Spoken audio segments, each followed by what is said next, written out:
Your gut says Miami is going to win, and you should take the over.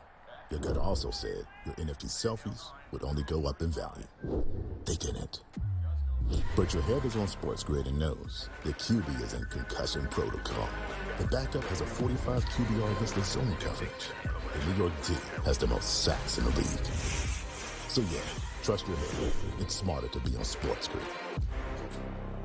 There is going to be an energy to game time decisions that you will feel night in and night out. We're going to go through every single thing, and I've got a great team behind me that's going to help me get the job done. I want this to be the place that people come to. We are going to hit every single one of those markets that you need to know about. There is not going to be a better place, I promise you, than game time decisions. We will have everything at our disposal, and we will use that to our advantage. I'm Kevin Walsh. Tune into Game Time Decisions from 6 to 8 p.m. Eastern on SportsGrid.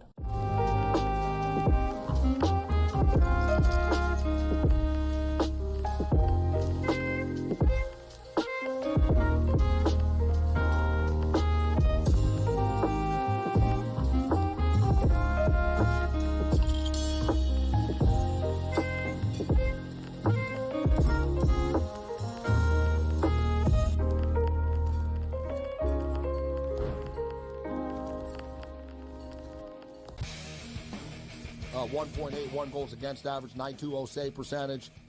He's also 6-2 in his last 8 road starts as well. The Oilers are a great road team. I actually think it's an advantage for them that they don't have home ice. That potentially 4 of the games are on the road. We've seen 56% of the games this year in the NHL playoffs, the road team has actually won.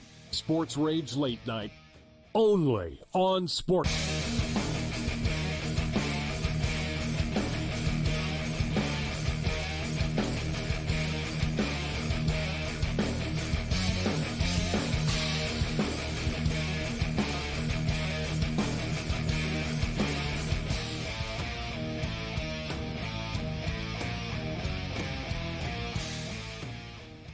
Let's roll. This is Sports Rage. I am Gabriel Morency, the Pips, the Players, the Hustlers, the people, the Bustlers, but everybody else in between. Let's do this thing. The Wicked Wednesday has begun. It's the calm before the storm. We've got a massive Thursday of soccer coming up. Stanley Cup Finals on Friday. But tonight we've got Major League Baseball, College Baseball, and the WNBA. Speaking of the WNBA, the Seattle Storm and the Las Vegas Aces are going head-to-head in Sin City. Tonight we're off to a great start in the WNBA. 5-0 so far. We're looking for a clean sweep. We have 1 play remaining. We posted the picks earlier, and that is Jewel Lloyd over 20.5 points scored tonight for the Seattle Storm. That'll be our only play for this game. Maybe we'll track the in-game total here. Seattle don't play in the same type of track meets as Vegas does. Seattle could be a live dog here, but you know what? We had 6 WNBA picks. We're down to the last one. So that's our last pick of the WNBA, at least before the game starts. Jewel Lloyd of the Storm to score over 20.5 points. The Boston Red Sox just beat the Toronto Blue Jays seconds ago. The Dodgers and the Rockies, this series has been a run fest at Coors over the last couple of days. The Dodgers are up 6-4 right now in the bottom of the 5th inning. In-game total is 15.5. Garrett Cole came back tonight. Didn't last very long, but he looked okay, all things considering. Unlike Walker Buehler, who came back from injury and has to go back on the injured list. Cole's fastball topped out at about 97 miles an hour tonight, which I think is a positive sign. You know, we all knew he wasn't going to go that long. He threw 62 pitches, kind of what I would have expected. 5 strikeouts tonight for him. But the game is still going on right now. So Garrett Cole is back, but the game is still going on, and it's 5-4 for Baltimore. We're on Baltimore. It's the top of the 9th inning. They do have a runner on they got a runner on first base, but there's 1 out right now.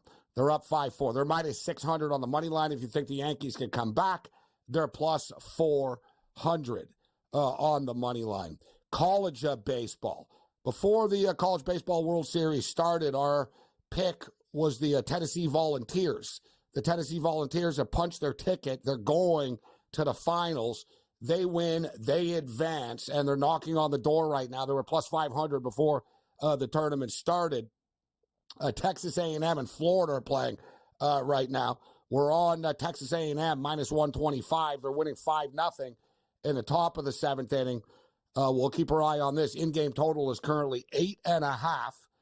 And the Florida Gators are plus 1650. Speaking of the Florida Gators, Olivier Rioux from Montreal, actually, and longtime listeners and viewers of the show will remember the name. And our boy Pete Yiannopoulos and I have been talking about this kid for like the last, 10 years or so, since he was about like 9-10 years old. He was like 7 feet tall when he was like 11. All right, so he's committed to the Florida Gators. 7'9". 7'9". He makes Wembanyama look short. All right. He's got a little bit of skill too. We're not talking about like a Manute Bol or a Sean Bradley type of player. He's got a little skill to his game. Obviously, he's playing for the Florida Gators. But I want to bring that up as long as we were talking about the Florida Gators. All right, we're going to get into some golf. We got Brady Cannon stepping up and in, the Raging Redhead, Cam Stewart in the house, Paul Bovey. You know, Paul's putting in some football futures, and Paul's getting involved with the Stanley Cup. Ian Cameron, of course, Babano is going to be involved with the Stanley Cup. And speaking of the Stanley Cup, the number pretty much is the same as it was last night. The Oilers are plus 275, plus 280 to win the Stanley Cup, which I actually think they will. They need to win. Obviously, they need to win on Friday to win the Cup. But if they are able to win on Friday, they're not losing on Monday. They will win Game 7 in Florida. Game 6 is going to be the tough one. Back home right now, the Florida Panthers are going to be the quote, desperate team that's kind of been humiliated the last couple of games.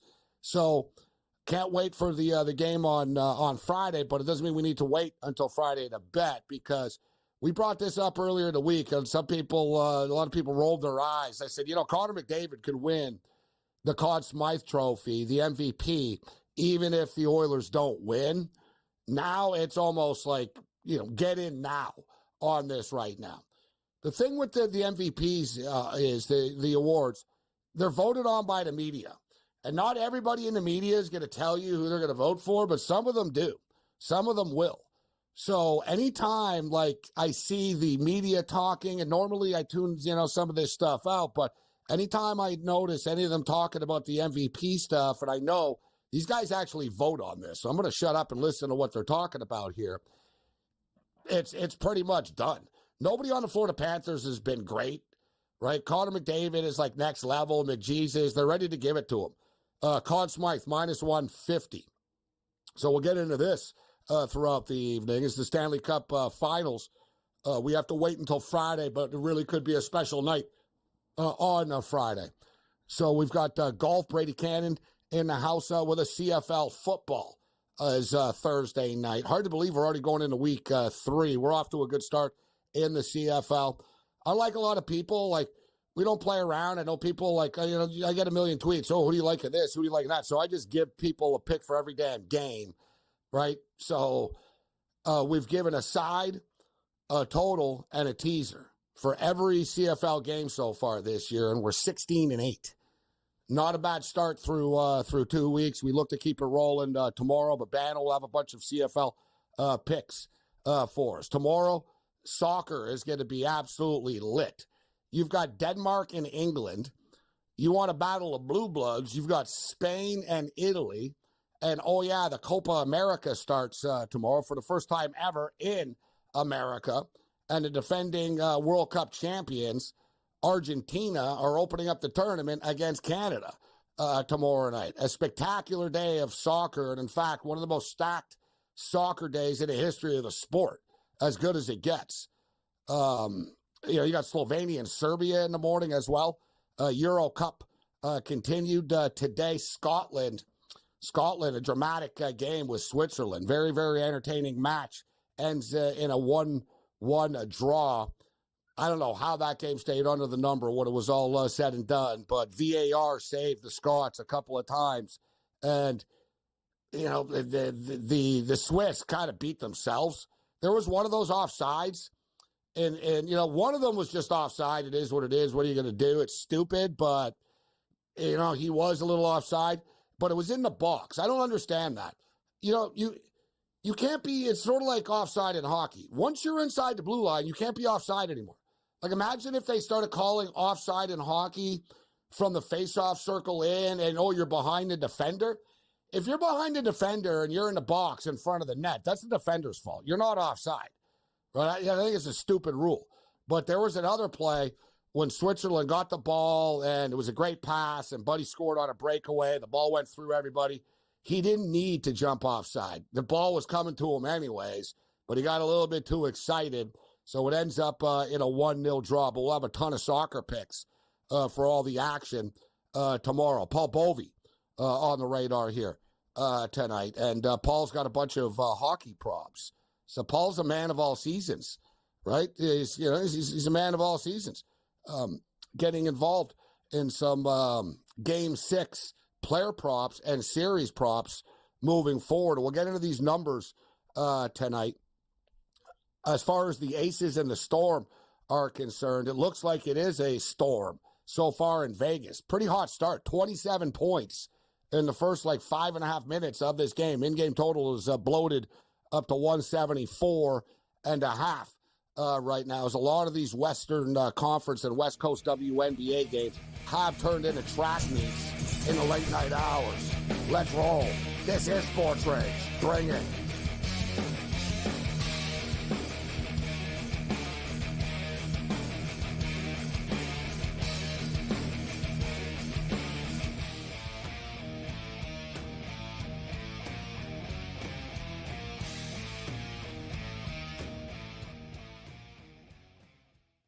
SportsGrid, your 24/7 sports wagering network.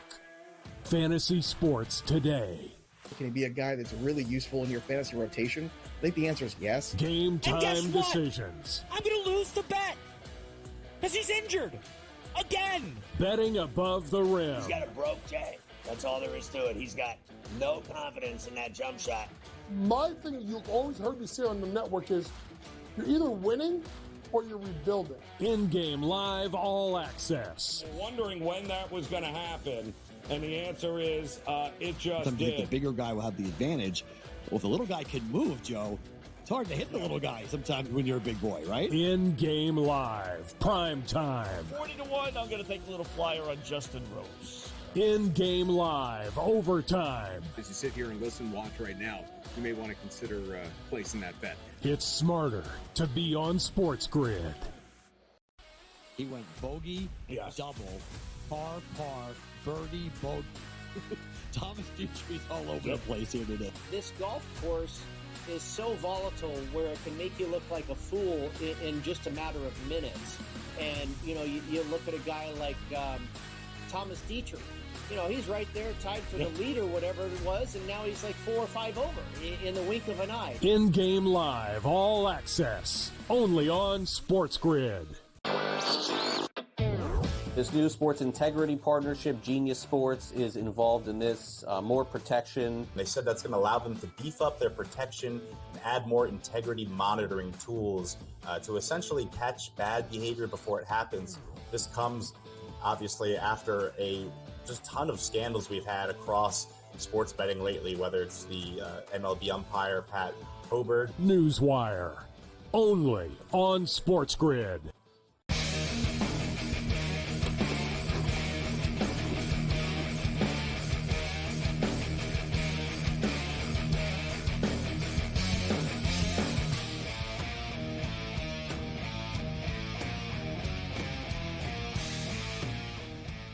The Wicked Wednesday has begun. This is Sports Rage. I'm Morency on the SportsGrid Radio and Television Network, Sirius XM Channel 159. We're jam-packed tonight. Brady Cannon, Cam Stewart, Paul Bovey will join us, George Kurtz, Ian Cameron. We're going to touch on everything tonight. The Euro, the Copa, CFL, Major League Baseball. We'll keep you up to date what's going on. Major League Baseball, the Volunteers are going to the College Baseball World Series final. We got WNBA action going on right now, and Major League Baseball action going on. The Dodgers and Rockies, 6-4, as the Dodgers lead the Rockies right now in the bottom of the 6th inning. The Orioles are up 5-4 still, but they got the bases loaded. There's 2 outs. So there's a lot of stuff to get to. Without further ado, actually, we'll bring in, we got Cam Stewart in the house. Brady Cannon steps up and in. But, Brady, I can't help but have to ask you about Willie Mays growing up in the Bay Area. You being a San Francisco sports fan. The Say Hey Kid passes away at age 93. How big of a fan? What are your thoughts on Willie Mays' passing? Well, he was pretty big in my household, Gabe. It immediately made me think of my mother, who passed away a few years ago, who was, he was her favorite player. And the guy just had such a grace, and his big smile, and not only a grace as a person, but obviously as an athlete, just glided through the center field area there. The accolades you can just pile on here forever. But he, growing up, basically by the time I was alive and saw Willie Mays, he was a Met at that point, in the early 70s. So I didn't really get to see the guy play, but he was always the big dog in our household as far as the Giants went. And it was a long time. The Giants didn't win a World Series until 2010. I think it was 53 years or something like that in San Francisco before they won a championship. So we didn't have a lot to celebrate. So Willie Mays was the guy to celebrate for a long, long time in our household. I said last night, too, he's one of those guys that, like you said, everybody liked. There's, sort of like Barry Sanders, Muhammad Ali. There's very few people that everybody is like, oh, yeah, he's just revered by everybody.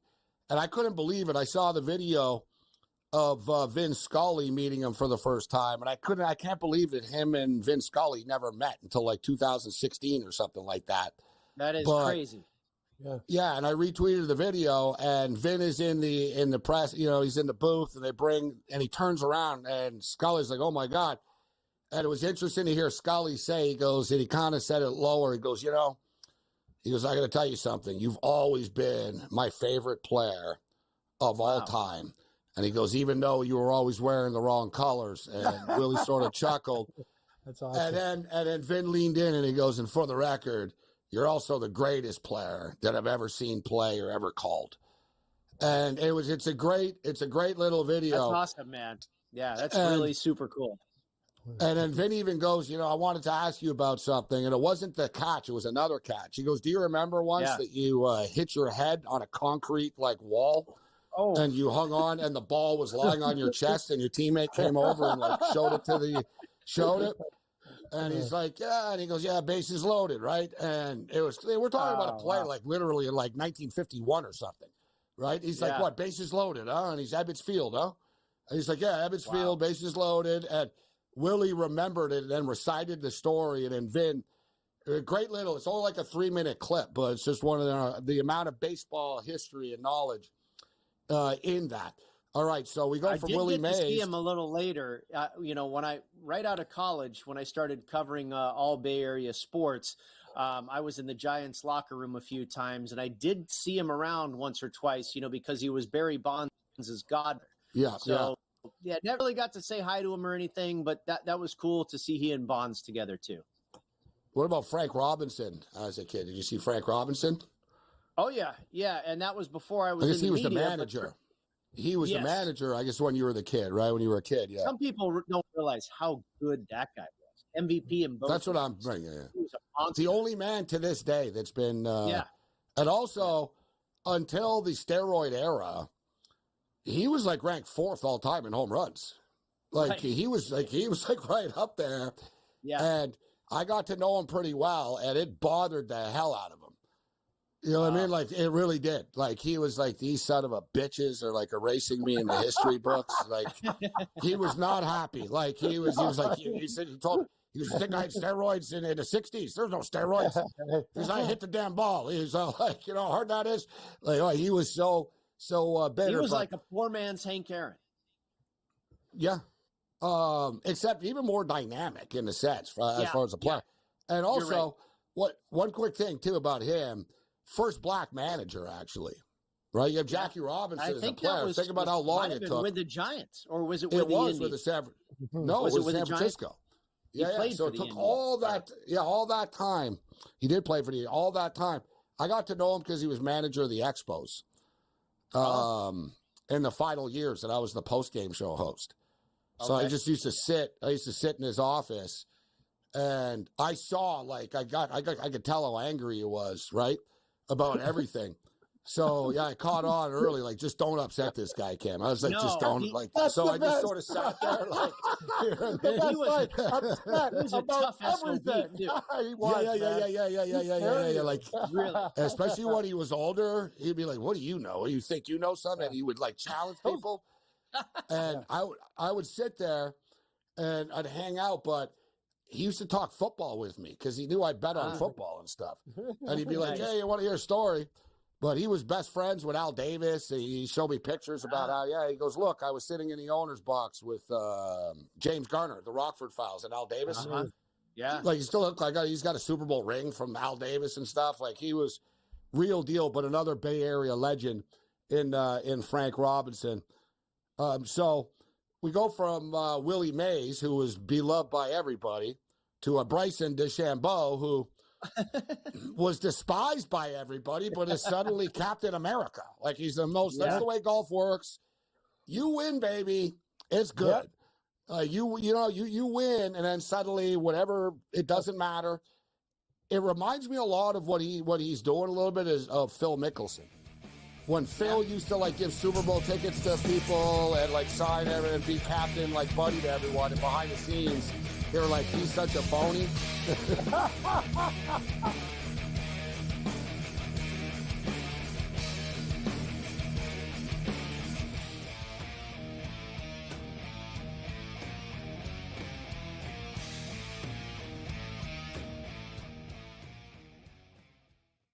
SportsGrid, your 24/7 sports wagering network. Fantasy sports today. Can he be a guy that's really useful in your fantasy rotation? I think the answer is yes. Game time decisions. I'm going to lose the bet because he's injured again. Betting above the rim. He's got a broke J. That's all there is to it. He's got no confidence in that jump shot. My thing you've always heard me say on the network is you're either winning or you're rebuilding. In-game live all access. Wondering when that was going to happen, and the answer is it just Sometimes did. the bigger guy will have the advantage. Well, if the little guy can move, Joe, it's hard to hit the little guy sometimes when you're a big boy, right? In-game live, prime time. 40-1, I'm going to take a little flyer on Justin Rose. In-game live, overtime. As you sit here and listen, watch right now, you may want to consider placing that bet. It's smarter to be on SportsGrid. He went bogey, double, par, birdie, bogey. Thomas Dutri's all over the place here today. This golf course is so volatile where it can make you look like a fool in just a matter of minutes. And, you know, you look at a guy like Thomas Dietrich. You know, he's right there tied for the lead or whatever it was, and now he's like 4 or 5 over in the wink of an eye. In-game live, all access, only on SportsGrid. This new sports integrity partnership, Genius Sports, is involved in this. More protection. They said that's going to allow them to beef up their protection and add more integrity monitoring tools to essentially catch bad behavior before it happens. This comes, obviously, after a just ton of scandals we've had across sports betting lately, whether it's the MLB umpire, Pat Hobert. Newswire, only on SportsGrid.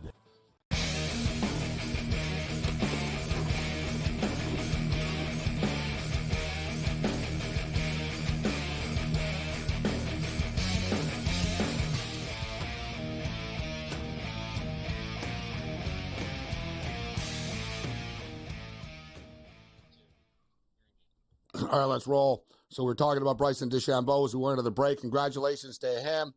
We talked about liking him last week, so it wasn't a surprise that he won. He cashes the ticket, 18-1, 20-1, in that range, and then the conversation begins. So in 3 majors that he's played in, he's been great in all of them, and he's won one of them, but he's not on the U.S. Olympic team. So then it comes up, well, are we sending our best? Are we trying to win? Are we sending our best? Yes and no, right? We all knew the rules coming in here as far as the rankings were concerned. And I told you earlier, Brady, in the day today, I get it. Like, I understand you could argue because, he even said he would play and he would like to play in the Olympics. But at the same point in time, you left for another tour, right? And that was part of the deal. You got paid a lot of money, and that tour's not part of these rankings, and we're not going to redo everything just for you. So I get both sides of it, but I really don't actually. I'm not outraged like some in the golf world are about it. No, not at all. I mean, like you said, Gabe, I mean, they were going to be dealt when they decided to go take the money and run, if you will. And it is a little frustrating when you hear these live guys, Taylor Gooch, some of these other guys talking about the world rankings. Hey, we understand it's flawed at this point. I mean, what is it? Joaquin Neiman, I think, is ranked about 95th in the world. That's wrong. Very far from accurate. This guy's probably a top 10, if not top 15 player in the world. So we know it is certainly flawed. But hey, these guys knew going in that it wasn't part of the deal. When you jump ship, you were no longer going to be a part of the OWGR. Now, Also, apparently it seems they continue to get closer on this potential merger, and maybe that, is a part of the program. I don't know. We'll just have to wait and see. Gooch and these guys should shut up. They can't even do anything on the why? You win a live tournament? Look at Bryson DeChambeau. He wins majors. Yeah. And take a look. And take a look at the 4 guys that are there, Gabe, on the U.S. Olympic team. You can make a case all of them are amazing. Like there's no flaws to anybody. The top 8 U.S. guys. They could have USA team 1, 2, and 3. So I don't see it as a problem as well. I agree with you guys. It's ridiculous. So you've got the Live and the PGA going head to head now, right? Literally and figuratively. And it's one thing their competition, but it's another thing like when when they said, "Oh, we're trying to grow the game." No, you're trying to crush the PGA. You're not trying to grow the game. Let's just be real here, right? Yeah. If you're coming into America and you're playing, that's my whole deal with Bryson. And I got no beef with the Live. I got no beef. I'm not here with any ethical type of hill to stand on. But if you're gonna sell out and move overseas for an overseas tour, don't cry that you're Captain America after and you want to play for America. Like you kind of you chose to do this, but with that being stated, do you guys have any live picks? Yes, I do. And it is kind of odd that you mention, they're trying to crush the PGA Tour. And the biggest problem for the live is exposure. Nobody watches their events. So why are you going head to head with a signature event on the PGA Tour? Why don't you play next week or something like that when they're at the Rocket Mortgage in Detroit and no one's there?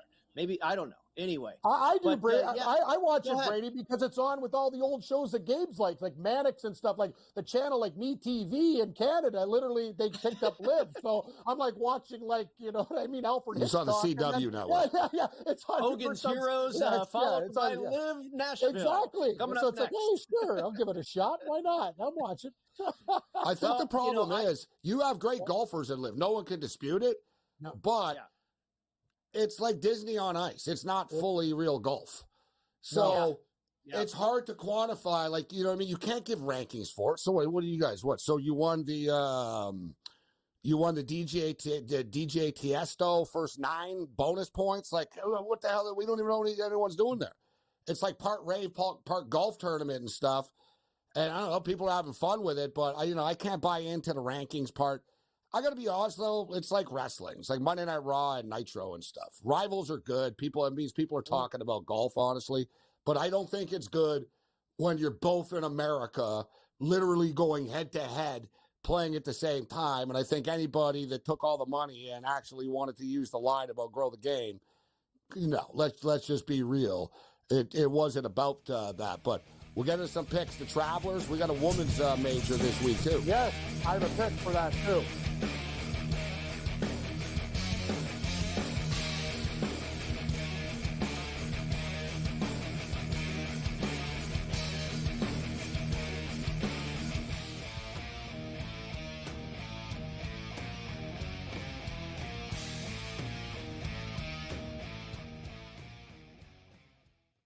SportsGrid, your 24/7 sports wagering network.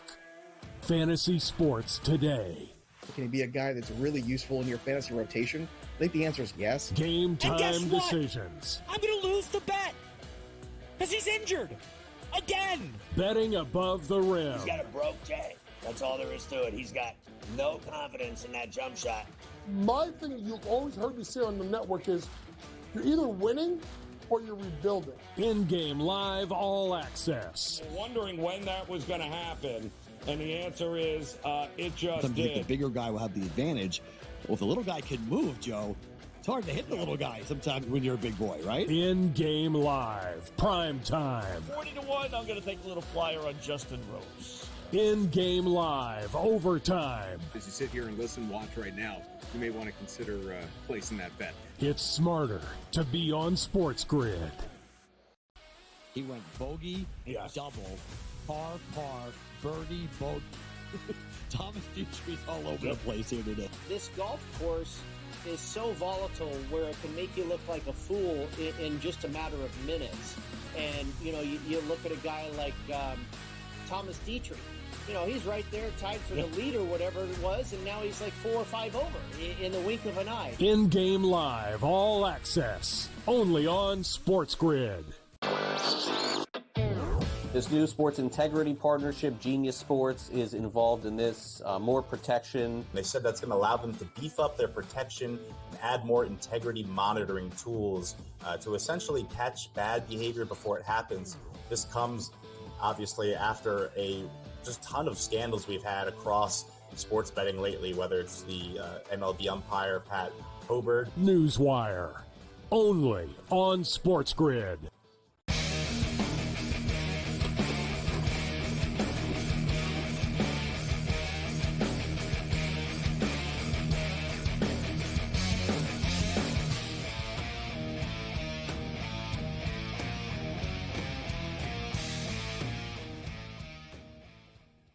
All right, let's get down to some picks right now. There's a bunch of golf. We got the Live in Nashville. There's a women's major. We've got the Traveler. So let's do it. Brady Cannon with us. What do you like this week, Brady? Well, I'll start with the Live circuit. We were talking about that in the last segment. Mention it, Liveville at Grove, a Greg Norman design. Tree-lined fairways, got to have accuracy off the tee, got to hit greens in regulation, and when you miss the greens, you got to be able to scramble and putt. We have seen this course quite a bit on the Corn Ferry Tour. Now, we've also got a Norman design in Mayakoba, Riviera Maya, right outside of Cancun. They played that course earlier in February. Sergio Garcia came in second at Mayakoba. Now, Garcia and Norman also have a connection on the PGA Tour, the Valero Texas Open at TPC San Antonio, a Norman design where Sergio was the right-hand man. He was the player consultant there. So I think there's kind of a connection between Sergio and maybe he knows something a little bit about Norman designs, what goes into Greg's thinking when he does these courses. I think he ought to set up well at another Norman course this week, and he's been probably the hottest player on Live this year. He's top 5 in greens and regulation and driving accuracy and comes off of a 12th place finish at the U.S. Open. I played him at 20-1. Another guy who's had an outstanding year on the Live circuit is Louis Oosthuizen. Played him at 20-1. Second on the circuit in driving accuracy, number 1 in scrambling, number 2 in putting. And then I went to Dean Burmester, who we hit in Live Miami. He was a hot item. I know Cam really liked him going into the U.S. Open because he's one of the best players in the world going right now. So I'm going to try my hand at him here down in Nashville. And then finally, the last one, kind of a flyer here, 100-1, Caleb Surratt. 20-year-old kid, was the freshman of the year in the SEC because he goes to the University of Tennessee, Knoxville. So I have to believe he's familiar with this course a couple hours away in Nashville. And he also finished 13th at the other Norman design previously mentioned, Live Mayakoba. So we'll see. Make it lucky. Only 54 guys in the field, 100-1 shot on Caleb Surratt. We'll see if he can get home. Scotty Scheffler was not lucky last week, but he's still a massive favorite this week, and it was unbelievable. I played a 6-player parlay to be top 20, $50 to win $2,000, and Scheffler was the only one that didn't finish. Wow. And out of cruelty, I played the exact same parlay, top 40, and he finishes 41st. 41st. Yeah, no, it's unbelievable. So I did the top that. 40 as a little bit of insurance. like I was like, all right, I'll do top 20. I was like, I'll be like, I'll do a top 40 too, just in case. And even that was like 8-1 or something, right? I was like, all right, let's see what happens. And then 441st, I'm like, man, I should have freaking cashed out. But Scheffler's plus 375, Xander's plus 750. You got a badass field here, man. Everybody's here, except Rory. I should know. Rory is not. Right. But what do you like of the Travelers? Yeah, it wouldn't be surprising if Scotty came back and just crushed everybody again when everybody's backed off of him. Because, the public, the recreational bettor likes to bet on what they saw last. And it's like, oh, I don't need any piece of Scotty.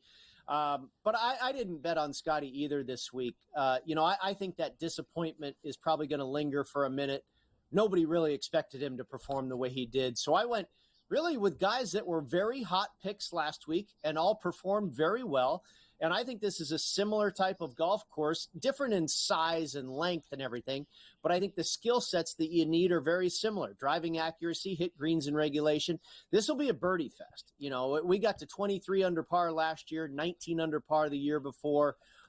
So you're going to have to go low. And I went with guys that are real accurate off the tee, can hit greens in regulation and hole some putts. And I started with Tommy Fleetwood at 35, another top 20 finish last week. He's been red hot, had a great week in Canada. You guys recall Corey Connors, another Canadian, 2 top 10s in his last 3 starts, grabbed him at 39-1. Sepp Straka, who will be going to the Olympics, just for the record. Corey Connors. Can you believe there that? You go. He knocked out Hadwin because of his T9. My buddy's golfing with Hadwin. They became very good friends over a while, and Hadwin was telling him, he's like, man, because Corey got T9, knocked me out of the Olympics, Gabe. One spot. Can you believe that? And he finished inside the top 10. Nick Taylor and Corey Connors will be Team Canada. Yep. Okay, that's pretty darn good too, Sim. Tommy Fleetwood, Corey Connors, and Sepp Straka has really become a sexy pick for the majors. These guys were all popular at the U.S. Open. Well, if I think the skill set is similar, why not try them here at around the same price when the field is half the size? Straka has had great finishes at a couple of the correlated courses I used this week. And then finally, I went to Tom Kim, who's been a guy that's just lingering around the top 20 for the last, 2.5 months. And he seems like he's always one of those guys that can get hot and go low on a Saturday and put himself in contention. Over the last 24 rounds, he's 8th in this field for birdies or better gains. So, all these guys in the neighborhood of 35 to 50-1, Tommy Fleetwood, Corey Connors, Sepp Straka, and Tom Kim. I think they all have a great shot. I played them each for top 20 finishes. Brady Cannon with us. Cam, what do you got? I got a lot of the same stuff. I think Patrick Cantlay this week. He's trending in the right direction. Carver and I both like him at 20-1. A lot of the guys in the golf world like him as well. Sam Burns, I think, is very dangerous this week. A good course for him at 35.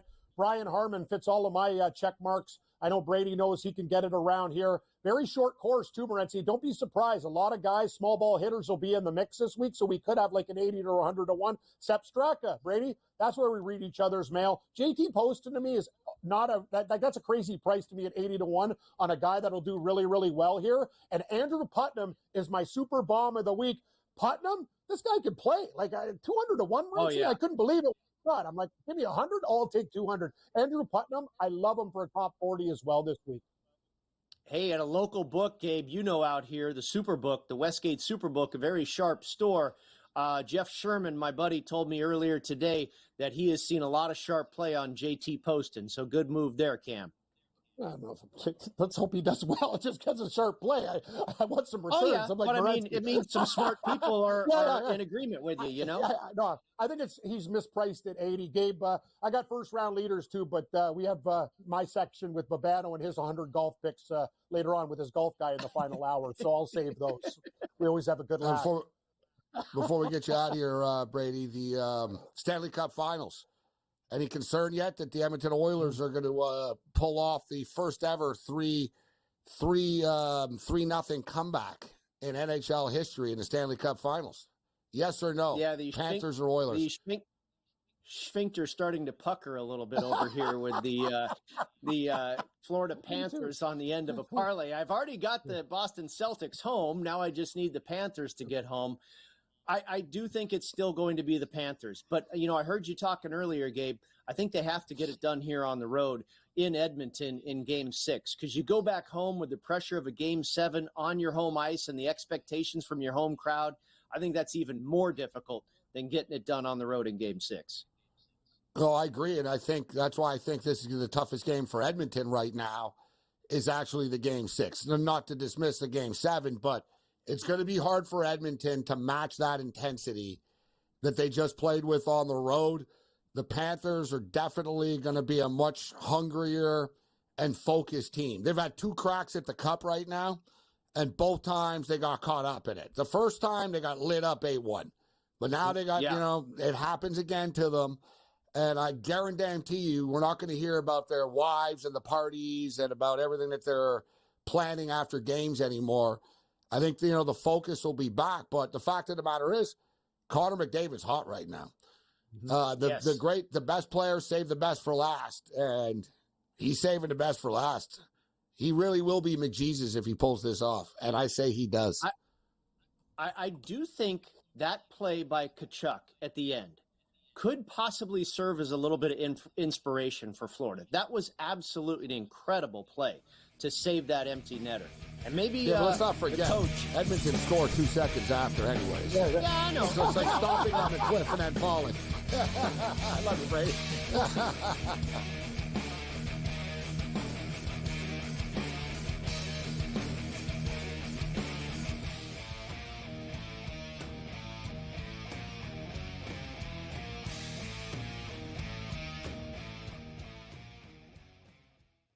SportsGrid, your 24/7 sports wagering network. Fantasy sports today. Can he be a guy that's really useful in your fantasy rotation? I think the answer is yes. Game time decisions. I'm going to lose the bet because he's injured again. Betting above the rim. He's got a broke J. That's all there is to it. He's got no confidence in that jump shot. My thing you've always heard me say on the network is you're either winning or you're rebuilding. In-game live, all access. We're wondering when that was going to happen, and the answer is it just Sometimes did. the bigger guy will have the advantage.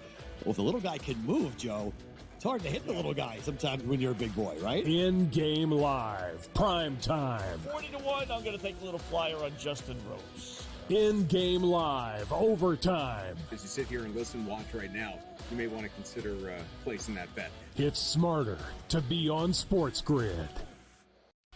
He went bogey, double, par, birdie, bogey. Thomas Dietrich's all over the place here today. This golf course is so volatile where it can make you look like a fool in just a matter of minutes. And, you look at a guy like Thomas Dietrich. He's right there tied for the lead or whatever it was, and now he's like 4 or 5 over in the wink of an eye. In-game live, all access, only on SportsGrid.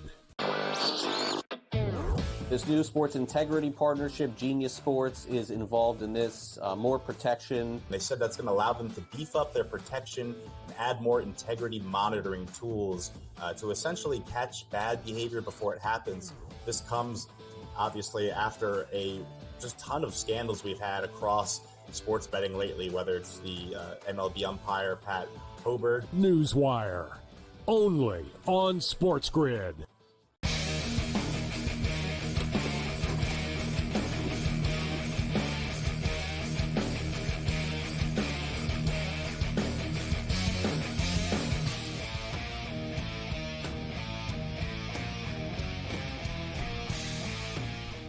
This is SportsRage. Gabriel Morency. The Edmonton media are back in Edmonton already, as I see Gene Principe in front of the wall in Edmonton, and he's oranger than Donald Trump is right now. Like a lot of these Edmonton media, like they don't get sun. Like there's sun in Edmonton, but like they're not like Florida. They've been in Florida all this time. Yeah, and they're all, you can tell they're all playing golf and they're out all the time. Like they're red. Like everyone's just effing cooked right now. But There's going to be one trip left to Florida left. Let's bring in a man that used to live in Florida, although he's lived everywhere. An FAU Owl in the house. Paul Bovey. Yeah, FAU. How you doing, Paul? That's right. We're doing great. We're in Mexico City right now, and we're getting ready to watch that Game 6, Florida-Edmonton. I thought the series would be over right now, but hey, give the Edmonton Oilers a lot of credit. Rosky has completely let the wheels fall off. He's allowed 9 goals in the last 39 shots, and right now Florida playing on their heels. I said earlier, Paul, doesn't matter what sport it is, but, hockey's a little bit unique. Yet now that they're this far back, the Friday night is going to be the toughest one for Edmonton. I think if they win on Friday, the mission will be completed on Monday. But going back home is going to be tricky for them. The hockey teams seem to play better on the road. They have less distractions. They get more focused. And it's going to be tough for the Oilers, but I'm buying in that they're going to pull it off. It's about time. It's never happened before. I think this is, it happened in 1942. In a modern era, it's never happened. So I think this is it. And the similarities, just all the, everything that's falling into place now with Connor McDavid starting to dial it up at the last, the peak opportunity. I think the Oilers win, Cam. The Oilers going to win. It's plus 275. And it's a slam dunk right now that Connor McDavid wins the Conn Smythe. That's not even like, oh, yeah. You might as well just grab that. And you can get still minus 150 at some spots, Paul. Like, even if they lose, he's going to win the Conn Smythe. And if they win on Friday, they could lose in Game 7. But either way, he's winning. So I think it's a good little double bet. I'm going to go plus 280 on the Oilers to come back and win the series. And then I'm going to go 150, minus 150 on Connor to win the Conn Smythe. And I could win them both, or I could get a split steal here, Paul. So I'm not hedging. I could actually win both these still.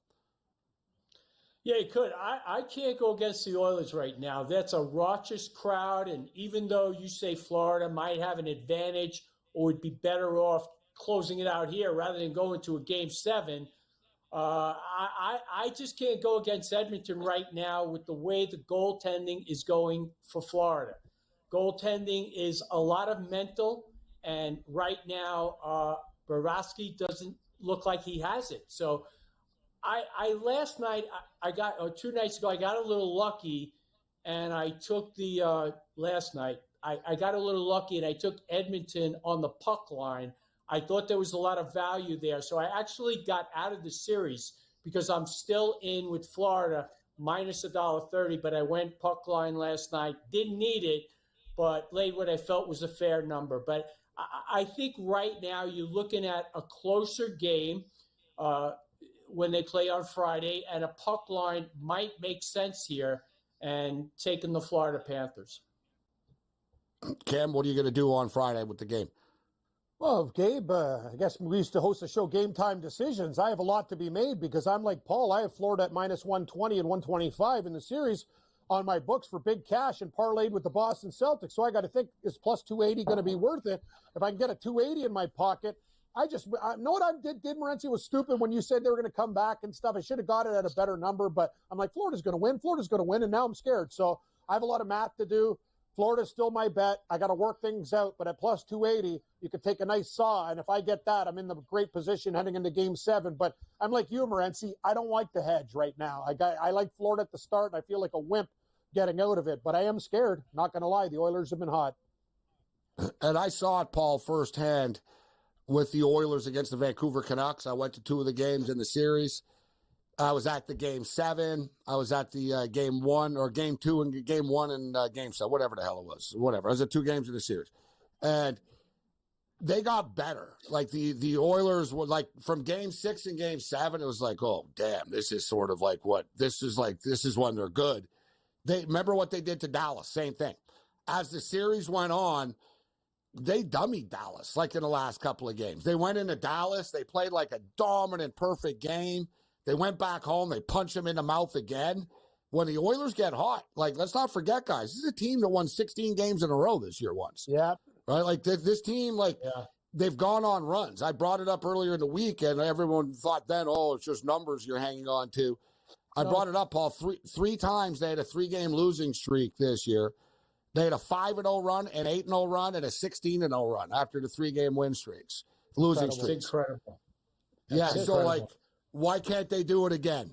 Boom, here we are. Now, so it's like 2 more to go. But how about this, guys? You want to talk about goaltending? Stuart Skinner in games 4 through game 7 in the playoffs this year in series.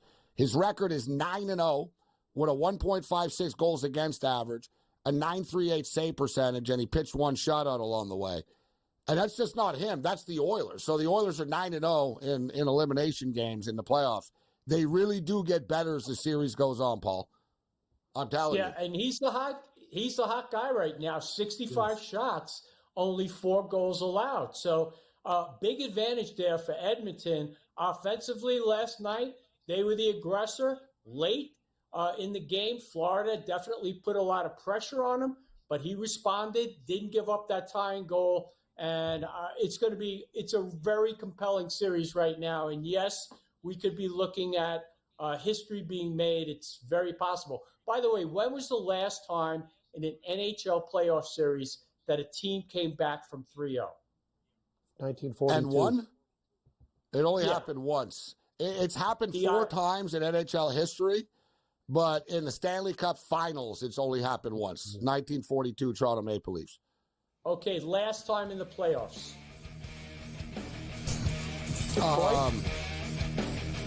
Nobody cares unless it's the cup. More of Paul on the other side.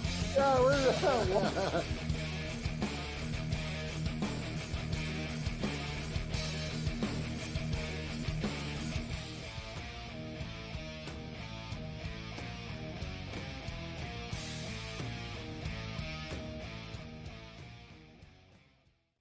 SportsGrid, your 24/7 sports wagering network.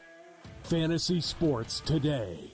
Can he be a guy that's really useful in your fantasy rotation? I think the answer is yes. Game time decisions. I'm going to lose the bet because he's injured again. Betting above the rim. He's got a broke J. That's all there is to it. He's got no confidence in that jump shot.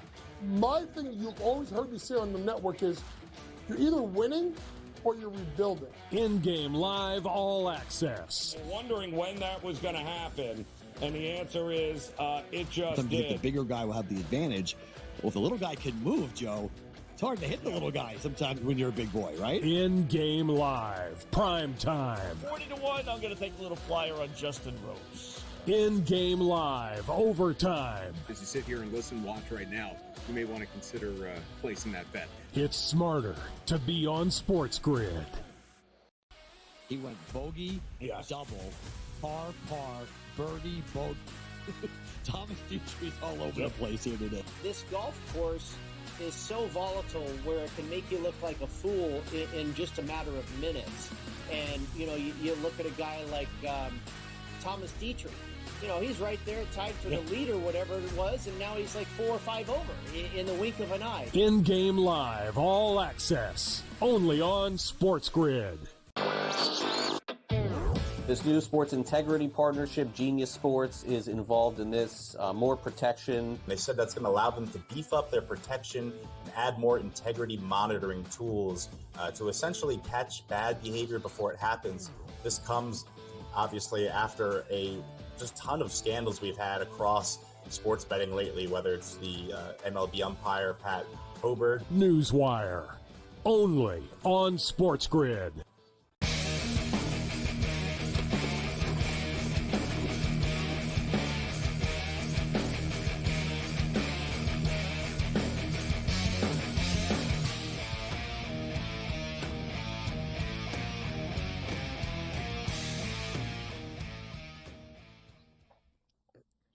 This is SportsRage. I am Morency. I was talking about Skinner's great numbers in elimination games and the Oilers in games 4 through 7, how they dial it up.